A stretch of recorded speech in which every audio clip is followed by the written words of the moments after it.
Did you watch the movie The Goonies? I loved that movie growing up, and like all the adventure movies, all the idea of treasure maps. And I think now it's Outer Banks, right? It's the illusion or the allure of this possibility of these hidden treasures, these um, the gold and the value that is going to be discovered that you don't know. When you have a treasure map, you don't know if it's going to lead you somewhere good or if it's going to be a dud. You don't know what the true treasure is, but you have to go on a journey in order to discover it. Hi, welcome to the Full Weight of Joy podcast. My name is Tami, and I help women discover their true identities, their true strengths, and their gifts and their talents. Because when we understand how we're wired, when we understand how God created us, our strengths, our gifts, our talents, our purpose, our calling, we understand how to communicate our needs and give grace to others. When we understand team dynamics, when we interpersonal skills, when we understand all of these things, we can really step into who we're called to be. And so today I am talking about these hidden treasures that we hold and we are not given a map to, but then we kind of are. But you have to discover the map first. You have to want to discover them in order to find them. A lot of times you will have them and you'll use them, and them is your strength. I wanted to talk about this because so many times in my own life and in my friends and in my clients and just you watch amazing people work, and a lot of times they don't know what makes them unique. They don't know why they're so good at something, or they don't even know what they're truly good at. And so I want to talk to you today about the strengths you don't see. I want to talk about these hidden treasures because it's like a treasure map. We get to go on a journey because these hidden values that we have within us are meant to be leveraged. They are, and I'll talk to you. I'm like I won't get ahead of myself. I have my outline, but I will. Yeah, like there's some of these things that we don't discover. It's really putting us at a disadvantage. When we know them, we can use them, we can leverage them. And so, and I wanted to talk to you about some of the tools you can use to discover them. We're going to talk about like some examples of hidden strengths because we prioritize in general. Our society prioritizes the strengths that we see, the tangible. Hold them in your hand. You can do math. You can write, you have muscles, so you're strong, so you can see the evidence visibly and of the strengths. But there's so many inner intangible strengths that we hold. Now, a few podcasts ago, I talked about some intangible goals that we can work on, that we can see how we're growing. But today I wanted to talk about these hidden strengths because, well, we don't give them the value, the time. We don't take the time to discover them, and it's really holding us back. And so because they're overlooked, and so I just wanted to talk to you about that because as we're going into the new year, I don't want you to leave this on the table. I don't want you to leave this, in the deep inside the ship that is hidden and just waiting for you to discover it. I want you to go on the quest to find it. I want you to discover, and it's not that hard. Like it's not, there's no booby traps. There's no pirates. But luckily, I mean, that might be kind of fun in the movies, but I don't want to see them in real life. But there are some twists and turns. There'll be some dead ends, but are there really dead ends? Like it's not, you'll be able to you'll have a roadmap to discover them. And so let's just talk. Let's dive in. Let's go for it. But let's talk about how, in general, we focus on our weaknesses. If I ask you right now, if we're having coffee or tea, in my case, if we're sitting and I was like, so what are you really good at? Or give me one of your strengths. You'll probably downplay, or you won't give me a detail. Like we're not, like we'll give some, like, oh, I'm really good at project management, or I'm really good organized, or I'm good at coding computers. I'm really good at public speaking. We have these tangible, visible strengths. We have the ones that have been, that people have told us that we're good at. But typically, if we're saying, oh, what are some of the weaknesses that you have? Like, we can tell you everything that we do wrong. I can tell you that sometimes I want to get things right, and so sometimes I get paralyzed when I don't know the right direction to go in. I want to have a clear picture of where I'm going, and so if that map isn't clear, if my treasure map is not all laid out, then I'll get paralyzed, and it will take me longer to do something. And so those are some weaknesses. And again, we can rattle off what we're not good at, but to know what we're good at is something that we've been taught, kind of that these are not things we talk about. Don't be prideful. Don't you don't want to seem like arrogant. You don't want to be prideful, arrogant, or I lost the other word, but you know what I'm talking about. Like, stay small and let other people shine, and just work on your weaknesses. Focus on those to bring those stronger. Well, I believe that if we really dive into our strengths, then our weaknesses work out themselves. That's where we can delegate. That's where we can get support.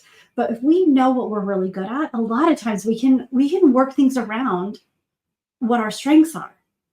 And so let's dive in a little bit here, because I did go off script slightly. I did go off my outline, but that's okay, because that's what I do all the time.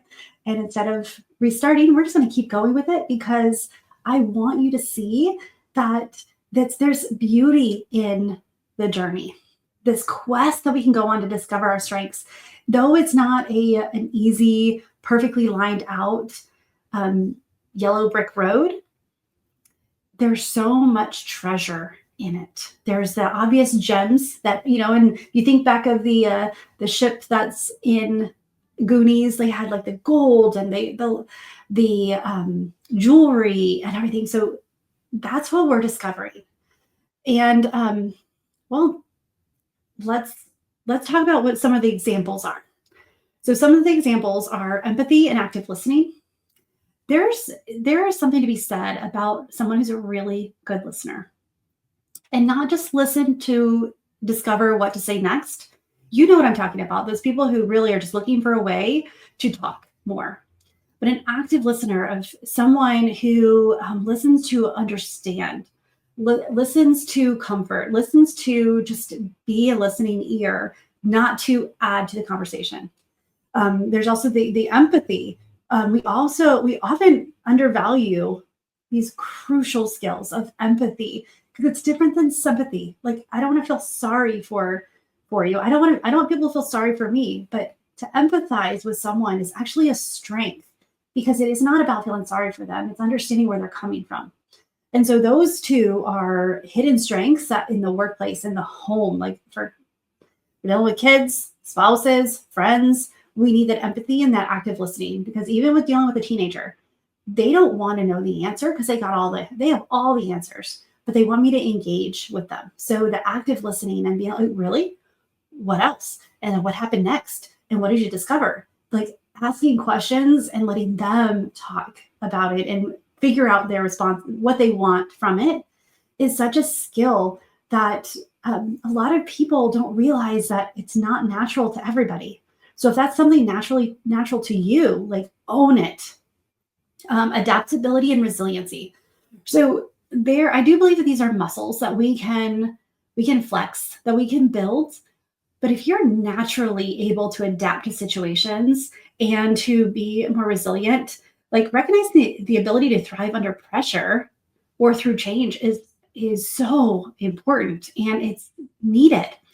That's one of the things that I have a friend who she's going to be on the podcast soon, and I know she's listening. So, but she talks about crisis communication, and so this whole resilience is she works with people before a crisis happens, so they have a plan, because when you have an understanding, but she's really good under pressure, and so she has taken those skills and created plans for people. For those who are not they don't know what to do, but now they can have a plan and they can be more resilient and they can be more adaptable. But if that's something that comes naturally to you, know that it's not natural for everyone. Another, creativity and problem solving. Have you ever talked with somebody who you're trying to solve a problem with and they just really can't see other than ABC? Like there's only one way to do it. So the ability to think outside the box, that or bring a creative element to it, is actually a really amazing strength. And then another one is just the intuition and emotional intelligence, which we're going to talk about emotional intelligence. So EQ, AQ, we're going to talk about those like early next year. So stay tuned, because I want to explain how, and I want to help you like improve your emotional intelligence and how you can bring that into situations, because that is one of the primary things that leaders are looking for. So whether you are and just when you're working with somebody, if you're starting a leadership, if you're starting a business, starting a ministry, but this emotional intelligence and your intuition. If you have a really good intuition, not everyone is in tune with theirs. So that is also a hidden strength. And so what happens when we leverage these hidden strengths? Well, let me tell you, okay, when you start understanding what you're naturally good at, so you can get better at them, but you already have, say it's like a 1 to 10, you're going to start at a 5 where everyone else is starting at 0. So you're naturally good at it, and then you can grow from there. Whereas there is still possibility someone who starts at a 0 or 1 can get to a level 9, but it's going to take them a lot more time, effort, and education and experience to get there. Whereas you already started at maybe 5 or 6, and so it's easier for you to jump up. But it's a confidence boost when you know you're working from ahead, when you know you're working from something that you're naturally good at. It does give you that confidence boost. And so when it comes into play, it's like, okay, I don't know all the answers, but I do know I can depend on myself for this. And so how we recognize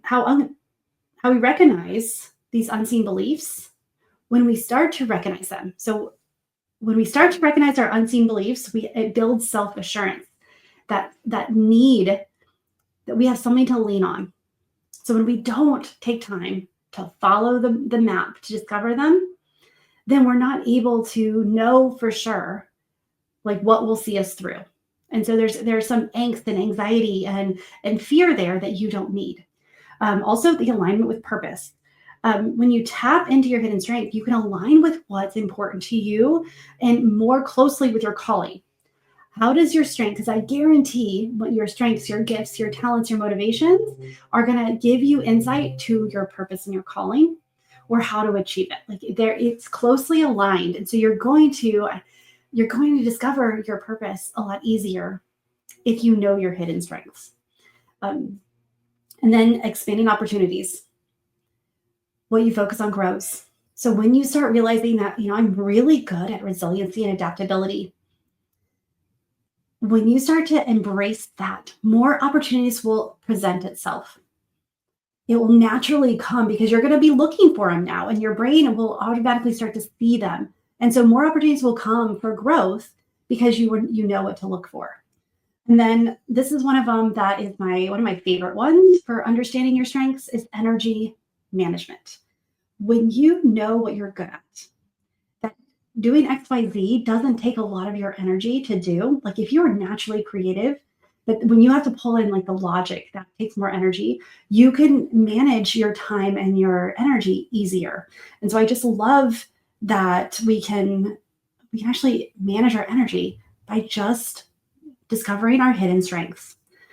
And so as we close here, as I talk about how this treasure map that we are going on, and really it is, because we don't know the value of it until we start to discover it and we start to leverage it. So until the Goonies start getting in the value of the gold coins and knowing what the worth of the jewelry, they don't even know what the value is. And so when you start putting this into play, then you can start to see how this enhances your life. And so I wanted to leave you with a few ways to discover your strengths. And so, because this is not something that you're going to find by happenstance. It's not necessarily a hard thing to do, but it does take time and you have to be intentional. And so the first one is to reflect on your past experiences. Look back at some of the biggest things in your life that you've overcome. What are some of the common themes what are some, I like to call them highlights. When you look back, your vision is 2020. You can see. And so when you start to break it apart, and what kind of common themes have you overcome? And I like to call them highlights because I feel like God highlights different things because two people can have the same experience and have very different perspectives on it. Like they focus and they remember different aspects. So what is God highlighting to you? What characteristics did you use within that circumstance? What are some of the things? Did you have to be resilient? Were you very empathetic? Were you able to communicate your needs or needs of others easier? Did you use your intuition? Like things like that. And these are just a few examples of the hidden strengths. There's like, we'll talk more about it. It's also something that I do with my clients is we really uncover these hidden strengths and we bring them to life so that way we can implement them and we can bring them to life. So the next one is, like, how would you describe your experiences? Like, journal it out. So that is, so reflect on your past experiences. The next one is assessments. This one I love because it's simply like you answer some questions and it gives you the insights, and then you can see like which ones are correct and which ones really aren't. Like assessments are never 100% correct. So that's one reason why it's really good to go through it with someone who understands them and can like pull out the jewels from it. But my favorite ones are Clifton Strengths Finder. So the whole point of that is to bring and elevate your top strengths. And so that way you can start learning and leaning into that more.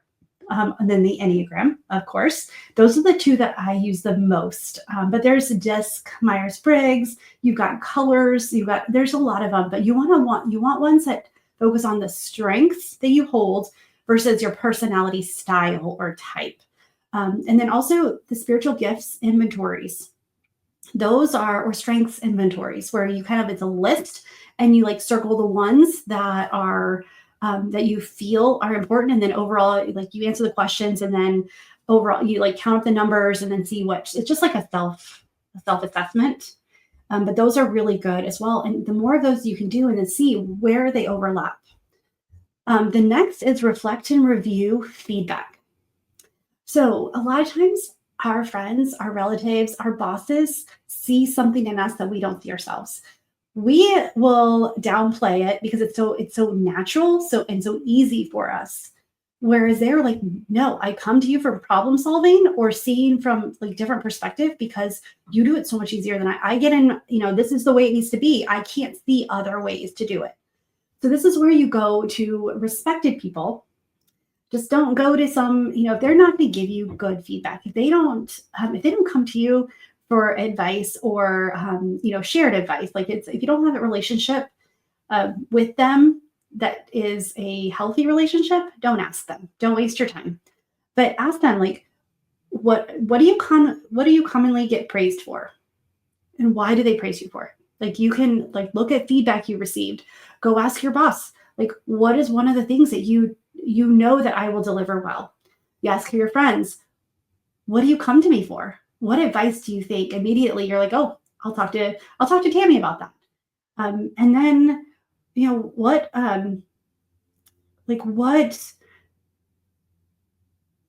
are you looking at? Like, are you good at organizing, problem solving, creativity, communication, logic, support, decision making, or so many other things?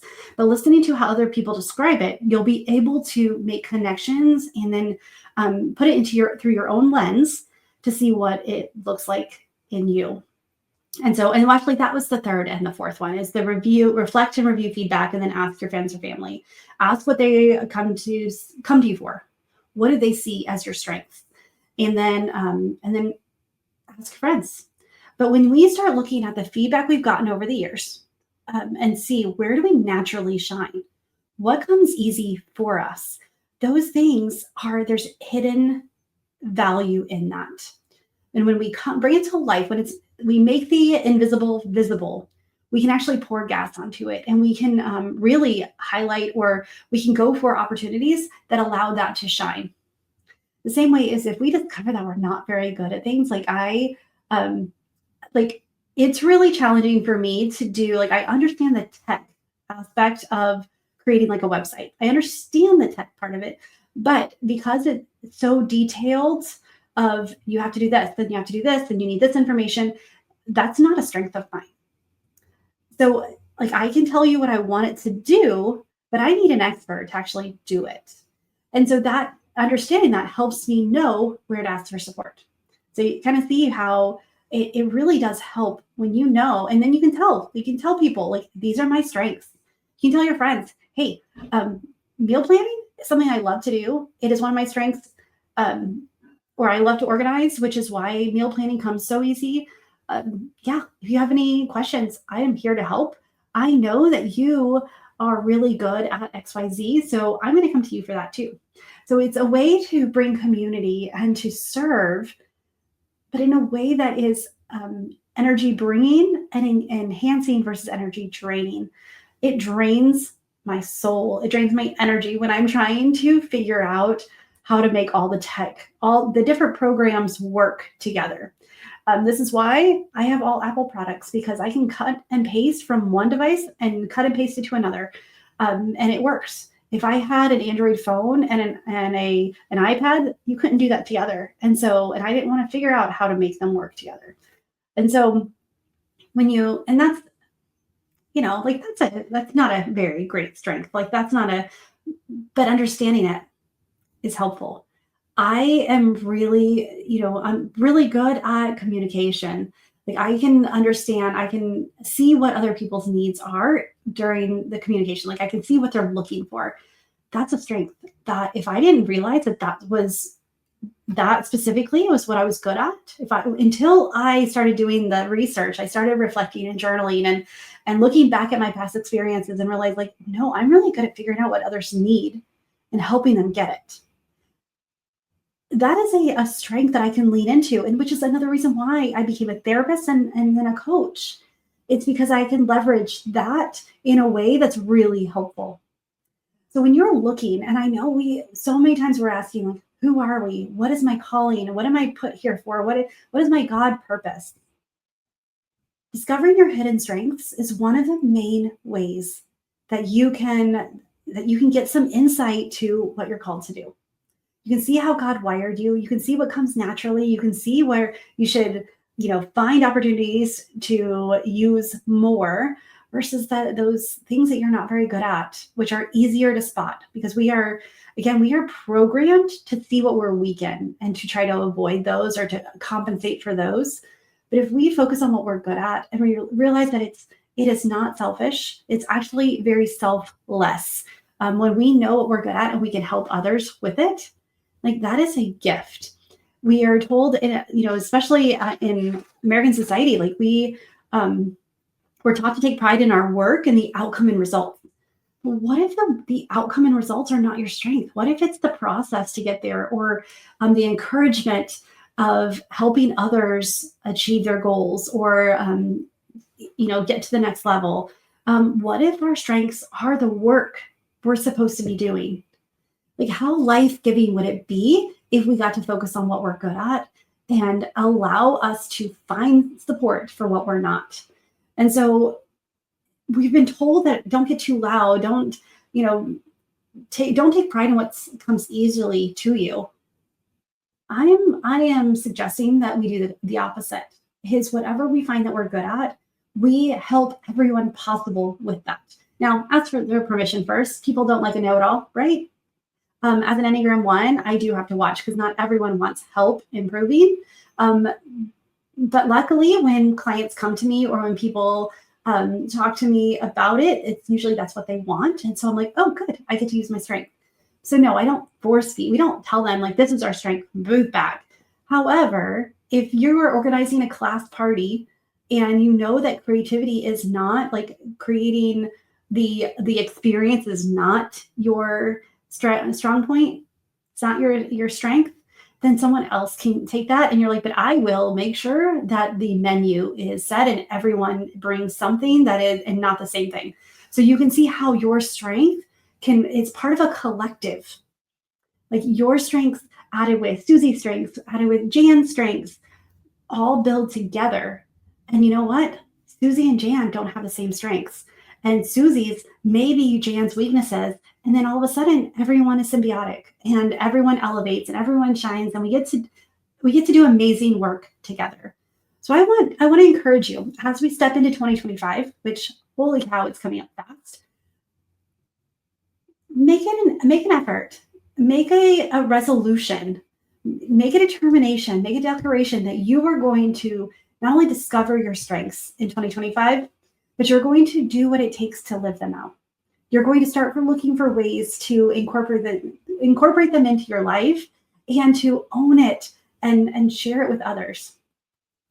If you don't know how to do that, if you want guidance, if you want a roadmap to discover your strengths, like get on my calendar and let's talk. I have 2 spots left for one-on-one coaching for 3 months. I just put up 2 fingers, but 3 months, 2 spots for 3 months. And what we're going to do is we're going to really look at what you're good at. We're going to dismantle the imposter syndrome, because that is the call for clarity. So we're going to get the clarity you need. And one of the main ways is go through all of these steps. And I will guide you on the path to discover what your hidden strengths are. So you'll be able to use them right away. It won't take you months and months to discover them, or you won't have to take a million different assessments. Like we will pick what's right for you and get it done. And then like in the 3 months, not only that, is we'll create a plan to use them. We will create a roadmap and get you on that journey to discovering, like after you discover your strengths, after you know what they are, then you can use them and then you can shine. You can discover your purpose. You can step into your calling and you can see how you bring so much value to the world. All right, friend. So get on my calendar and I cannot wait to chat with you about it. Um, I love this so much because I know that when the moment I started embracing the strengths that I hold, that I have been able to make more of an impact, to leverage my energy into something good. And I've been able to make the ripple effects are not even as visible as I'd like, but I can see and I can feel. I know that fulfillment is there because if I can help one person see how awesome they are and how, like that alone is enough. And that's how God wired me. He wired us to serve, to make an impact. And so I just want to encourage you to go for it in 2025. This is the year of action. And I want to walk you through the path to take action. All right. With that, friend, choose joy until joy chooses you. And I cannot wait to talk to you. See you soon. Bye for now.